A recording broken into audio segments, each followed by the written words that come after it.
Ron, thanks for joining WADA Talks. How did you come to be an expert in the area of dietary supplements?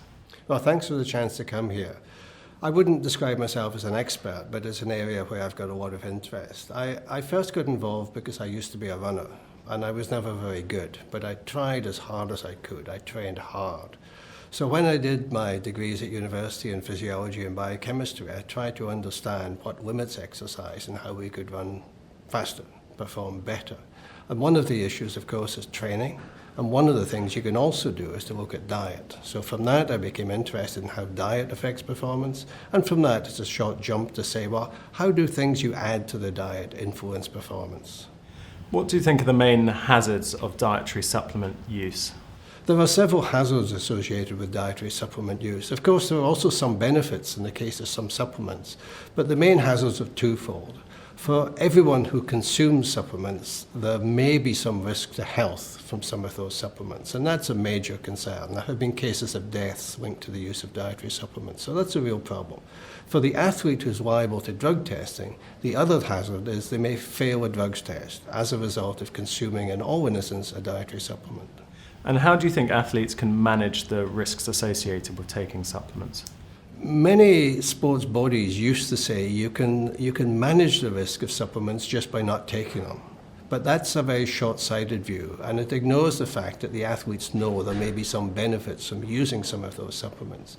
So what we have to do in the case of every supplement for every athlete, we do a cost-benefit analysis. We say what are the potential benefits and what are the potential risks. And the benefits have to very substantially outweigh the risks before we could seriously consider using a supplement. The advice of anti-doping authorities is often one of caution to athletes, or if in doubt, don't take it. Is that the right advice? There should always be caution. The danger comes when the authorities don't recognize the positives that some supplements can bring, so the athletes don't listen.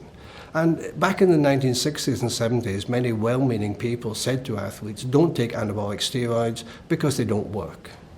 What they meant was to try to discourage the athlete. So they said they'll damage your health, and they said they don't work. But the athletes knew that steroids worked, so they simply ignored what was being said to them. In this case, we have to recognize there are some supplements that can help some athletes. And we must be absolutely clear about that. We also have to be very clear that there are risks with all supplements, and you have to weigh the cost and you have to weigh the benefit. I used to have two very simple rules of dietary supplements. The first one said if it works, it's probably banned, and the second one said if it's not banned, then it probably doesn't work. But I've had to add a third rule, which says there may be some exceptions. You talk about risk and reward for athletes. With anti-doping rules as they are today in 2015, would you say the risk does outweigh the reward? For the well-informed athlete who makes the right choice, the risk should be vanishingly small. Never zero, but vanishingly small, and the benefit might be very real. For the athlete who simply takes something that a friend's recommended or who wanders into a supplement shop and buys something, or who buys something online, then they're asking for trouble. Particularly if you buy something that's got some of the usual words you see in those supplements like mega this or testo that or ana something. Be careful with those supplements. If it sounds too good to be true, it probably is. Many doping positives that we see in sport today are due to unintentional use. How do you think sport can deal with this problem? Well, your question there highlights the biggest problem, because you say that some doping positives are caused by the use of dietary supplements, but proving that is extremely difficult. So every athlete who fails a drug test initially protests innocence, and some then go on to say it was caused by a dietary supplement. And in some cases, that's simply not true. This was deliberate, systematic doping, and people are looking for an excuse. There are, though, some cases where we can be reasonably confident that a failed test has been caused by a dietary supplement. And we certainly know that some supplements contain doping agents. So there is a risk to the athlete, and it's a question of how we best manage that risk. The first stage, of course, is always education. The second stage is education, and the third stage is education.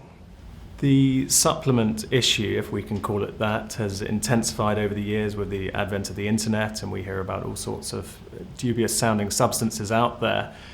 How can this situation be controlled?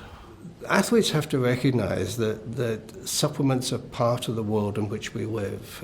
We are surrounded by supplements, most of which are consumed by people who are not athletes. The consumption by athletes is a very small part of the supplement business, so the business will continue whether athletes use them or not. Athletes therefore have to be very aware of the potential risks, and the risk for the athlete overlaps with that of the general population, the health risks, but there's also the separate issue of the contamination.